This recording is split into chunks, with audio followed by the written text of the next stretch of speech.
தமிழ்நாடே கேள்விப்பட்டிராத அதிரடி விலை குறைப்பு சூப்பர் சரவணா ஸ்டோர்ஸ்.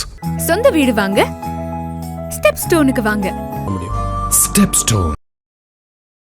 ஐயா, தமிழ்நாட்டுல பாஜகவின் வளர்ச்சி வளர்கிறதா இல்ல தேய்கிறதா? வளர்கிறது. எப்படி ஐயா சொல்றீங்க? சமுதாயத்தின் சகலவிதமான இடங்களிலும் தேவையற்ற செயல்முறைகள், பாதுகாப்பற்ற வழிமுறைகள், பெண்களின் மனபயம், கல்வியில் பின்னோக்கி செல்லுதல், பெருமைக்காக சொல்லிக்கிறேன் நாங்கள் முதல்ல இருக்கிறோம். ப்ராக்டிக்கல், அதாவது சகலவிதமான கல்விக்கூடங்களிலும் நேற்றைக்கும் கூட ஒரு செய்தி, 40 ஸ்டூடெண்ட்டுக்கு ஒரு கழிவறை இருக்கும்னு சொல்லி ஸ்டாண்டர்டு ஆனாட்டி 4000 ஸ்டூடெண்ட் படிக்கிற இடத்துல வெறும் 40 கழிவறை தான் இருக்குதுன்னு ஸ்டூடெண்ட் நேற்றுக்கு போராட்டம் பண்ணிக்கிறாங்க. மக்களை மனமாற்றம் செய்வதற்கு எந்த விதமான தந்திரத்தையும் உபயோகிக்கக்கூடிய ஒரு ஆட்சி இந்த ஆட்சி. யார் வந்தாலும் சரி, மக்களினுடைய அன்றாட பிரச்சனைகளில் கவனம் செலுத்தி சரியான நடைமுறைகளை பின்பற்றி அதற்கான காரண காரியங்களை ஆராய்ந்து சரியான முறையில் செவனே செய்வதில் இன்றைக்கு மோடி உலகிலேயே தலை சிறந்த தலைவராக இருக்கிறார். மோடியினுடைய செயல்பாடுகள் உலகத்தில் ஒவ்வொரு பெரும் தலைவர்களையும் பாராட்டும்படி செய்திருக்கிறது. ஆகவே மோடியினுடைய செயல்பாடுகளினால் தமிழ்நாட்டில் மக்களின் ஆதரவு பெருகி பாரதிய ஜனதா எதிர்காலத்தில் ஒரு நல்ல நிலைமையை அடையும் என்று கூறி முடிக்கிறேன். வணக்கம். ஐயா, பாஜக இப்போது தமிழ்நாட்டுல புது தலைமை ஏற்பு நடந்தது, அதுக்கப்புறம் எப்படி ஐயா இருக்கு? புதிய தலைமை ஏற்று இருக்கிறத விட அண்ணாமலை இன்னும் சோர்வடைந்து விடவில்லை. அண்ணாமலை தன்னுடைய செயல்பாடுகளில் முழு கவனம் செலுத்தி நல்ல முறையில் இயங்கிக் கொண்டிருக்கிறார். ஆகவே பாரதிய ஜனதாவுக்கு ஒரு வலுவான சூழ்நிலையை ஏற்படுத்தி தருவார் என்ற நம்பிக்கையோடு இன்னும் மக்கள் அண்ணாமலையின் மீது பெரும்பான்மையான நம்பிக்கை வைத்திருக்கிறார்கள். ஆகவே அந்த தலைமைக்கும் அண்ணாமலைக்கும் நல்ல உறவு இருக்கிறது. அந்த உறவின் மூலமாக தமிழ்நாட்டில் பாரதிய ஜனதா நல்ல முறையில் வளர்ச்சி அடையும். ஆனா உங்க பார்வையில பாரதிய ஜனதா கட்சியோட வலிமை எதுன்னு நினைக்கிறீங்க? செயல்பாடுகள், உண்மை சம்பவங்களை இருக்கிறதை இருக்கிறபடி சொல்றது, இல்லாததை மாற சொல்றது இல்லை. பத்திரிகை செய்தி சொல்றதெல்லாம் நம்ப மாட்டாங்க. என்ன பிராக்டிக்கலா அனுபவ ரீதியா என்ன செய்ய முடியுமோ அதை மட்டும்தான் பாரதிய ஜனதா செஞ்சுட்டு இருக்குது. அதுவே மக்களை சென்றடைவதற்கு சிறிது காலம் ஆகும். காரணம், நாம காமராஜரையவே தோக்கடிச்சாளுங்க.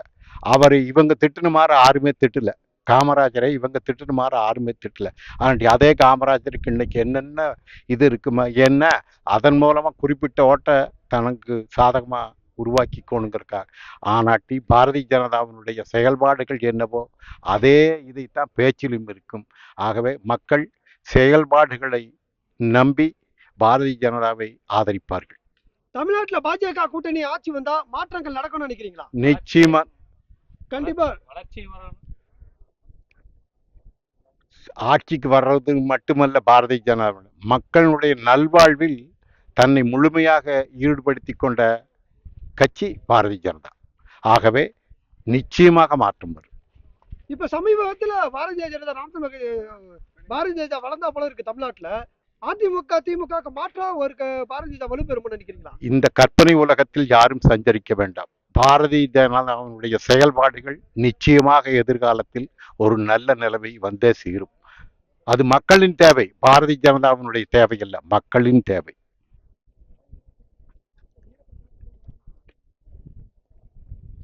இப்பொழுதே திமுக ஆட்சி நடந்திருக்கு, இது உங்களுக்கு திருப்திகரமா இருக்கா? திருப்திகரமாக இல்லை. பாஜக ஆட்சி வந்தா நடக்கக்கூடிய நல்லது என்னென்ன இருக்குன்னு நினைக்கிறீங்க? பாரதி கல்வியில மிகப்பெரிய மாற்றம் வரும். மாணவர்களுக்கு தேவையில்லாத செய்திகள் போகாது. சுகாதார விதிமுறைகள் நல்ல முறையில் செயல்படும். மெட்ரோ ட்ரெயின் உடனே நிறைவேற்றப்படும். இது போன்ற மக்களுக்கு தேவையான அத்தியாவசிய சர்வீஸ்கள் உடனே நிறைவேறும். பாரதிய ஜனதா தான் தமிழ்நாட்டுக்கு தேவையான திட்டங்கள் எல்லாம் தடுக்கிறாங்க, தமிழ்நாட்டு வளர்ச்சி வந்து முட்டுக்கடப்படும் திமுக விமர்சிக்கப்படுது. இது எப்படி பாக்குறீங்க? எப்படி எப்படி பாரதிய ஜனதா தலைமையில இருக்கிற பாரதிய ஜனதா தான் திமுக திட்டங்கள் எல்லாம் தடுக்கிறாங்க, நிதி பா- தர மாட்டேங்கிறாங்க, தமிழ்நாட்டின் வளர்ச்சியை வந்து தடுக்கிறாங்க அப்படின்னு குற்றச்சாட்டு இருக்கிறாங்க. பாரதிய ஜனதா எந்த விதமான திட்டங்களை தடுக்கல. இவங்க போடுற திட்டங்கள் இவங்களுக்கு போடுறாங்க, மக்களுக்கு போடணும். மெட்ரோ ட்ரெயினை பத்தி 1.5 வருஷத்துக்கு முன்னாலேயே திட்ட மதிப்பீடு போட்டு சென்ட்ரல் கவர்மெண்ட், ஸ்டேட் கவர்மெண்ட், அதாவது திமுக கவர்மெண்ட் கொடுத்துட்டாங்க. இன்னும் அதற்கான வரைவு இதைய மத்திய அரசாங்கத்துக்கு இவங்க கூட ஆரம்பிச்ச கேரளாவில் 2 வருஷம் ஆச்சு மெட்ரோ திட்டம் நிறைவேறி. ஆனா தமிழகத்துல மத்திய அரசின் உதவிகள் போதுமானதா இருக்கா? கண்டிப்பாக போதுமானதாக இருக்குது. இன்னும் நிறையா கொடுத்துக்கிட்டு இருக்காங்க. ஸோ கண்டிப்பாக நிறையா நலத்திட்டங்கள் இப்போ இன்னைக்கு மோடி பங்கேற்கக்கூடிய வேளாண்மைலையும் பார்த்தீங்கன்னா கிட்டத்தட்ட 80% வந்து பார்த்தீங்கன்னா மத்திய அரசு தான் கொடுத்துருக்காங்க.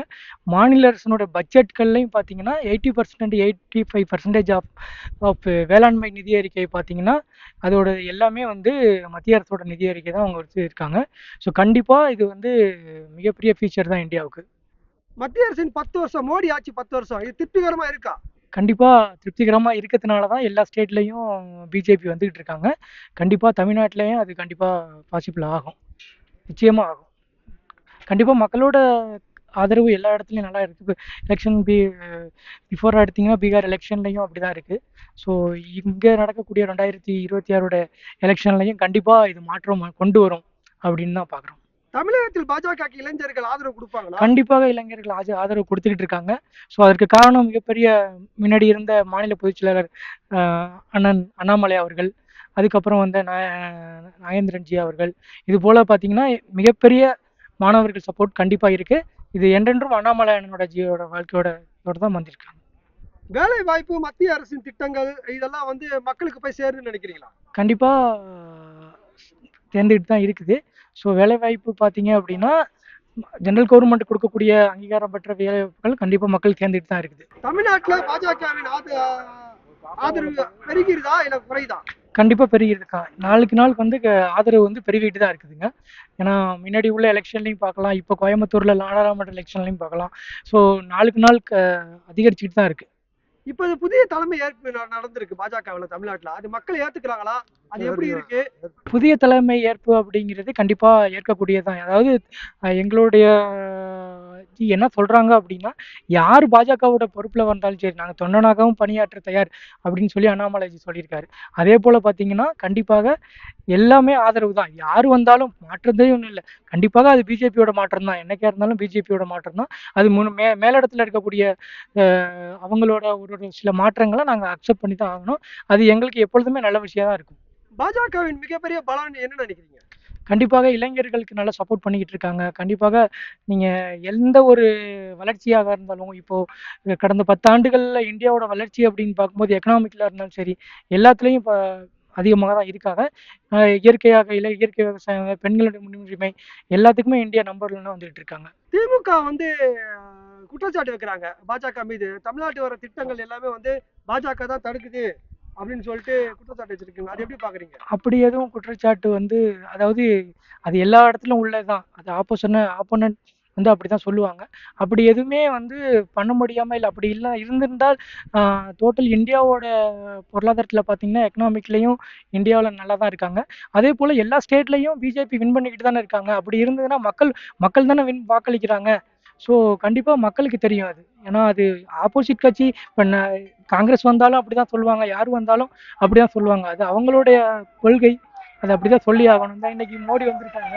ஸோ இதை வரவேற்க கூட இங்கே வந்து ஒரு ஆக்சுவலாக ஒரு பிஎம் வர்றாங்க அப்படின்னா ஒரு ரீதியாக என்ன பண்ணணும் அப்படின்னா இதுக்கு வந்து சிஎம் வந்து இங்கே வரவேற்கணும். ஸோ எந்த ஒரு மீட்டிங்லேயுமே சிஎம் வந்து இங்கே வரவேற்கிறது இல்லை. மோடி வந்தாக்க இல்லை பிஜேபியிலேருந்து மத்திய பிரைம் மினிஸ்டர் வந்தாலும் சரி இல்லை அனைத்து மினிஸ்டர் அமித்ஷாஜி வந்தாலும் சரி யார் வந்தாலுமே வந்து சிஎம்ஓ இல்லை டிஎம்கேவோட மெம்பர்ஷிப் யாருமே வந்து இங்கே அவங்கள கண்டிப்பாக வரவேற்கிறது இல்லை அப்படிங்கிறது எங்களுக்கு ஒரு வருத்தமான செய்தி. இது வந்து கண்டிப்பாக கட்சியையும் மீறி ஸோ ஒரு நாட்டினுடைய பிரதமர் வர்றாங்க அப்படின்னா ஸோ அது கண்டிப்பாக தமிழக அரசனுடைய வரவேற்கக்கூடிய கண்டிப்பான கடமை அது. அதை வந்து ஒவ்வொரு தடவையும் பிஎம் வரும்போது ஸோ ஆளுங்கட்சி அவங்க அப்படி தான் பண்ணிக்கிட்டு இருக்காங்க. மோடி தமிழ் பேச முயற்சி செய்யறாரு அப்படின்ட்டு ஒரு கருத்து வருது. இது எப்படி கண்டிப்பா அவர் ட்ரை பண்ணிட்டு தான் இருக்காரு. ஸோ ஒரு சில வார்த்தைகள் இன்னைக்கும் தமிழ்ல பேச போறாரு. கண்டிப்பா ட்ரை பண்ணிட்டு தான் இருக்காரு. கட்சியில ஏதாவது மாற்றம் செய்யணும்னு நீங்க நினைக்கிறீங்களா? கட்சியில எந்த மாற்றமும் இல்லை ஜி. கட்சி நல்லா தான் இருந்துகிட்டு இருக்காங்க. நல்லா டெவலப் பண்ணிட்டு இருக்காங்க. இளைஞர்களுக்கு நல்லா சப்போர்ட் பண்ணிட்டு இருக்காங்க. கோயம்புத்தூரை பொறுத்தளவுல ரமேஷ் ஜி நல்லா பண்ணிட்டு இருக்காங்க. மற்ற எல்லாருமே நல்லா தான் இருக்காங்க. இங்க நல்ல சப்போர்ட் தான் போயிட்டு இருக்கு. உங்க பகுதியில வளர்ச்சி இருக்கா? கண்டிப்பா எல்லாமே இருக்கு ஜி. கண்டிப்பா வளர்ச்சி இருக்கு.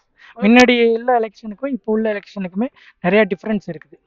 வளர்ச்சி இருக்குன்றீங்க. கண்டிப்பா இருக்கு. நன்றிண்ணே. தேங்க்யூ.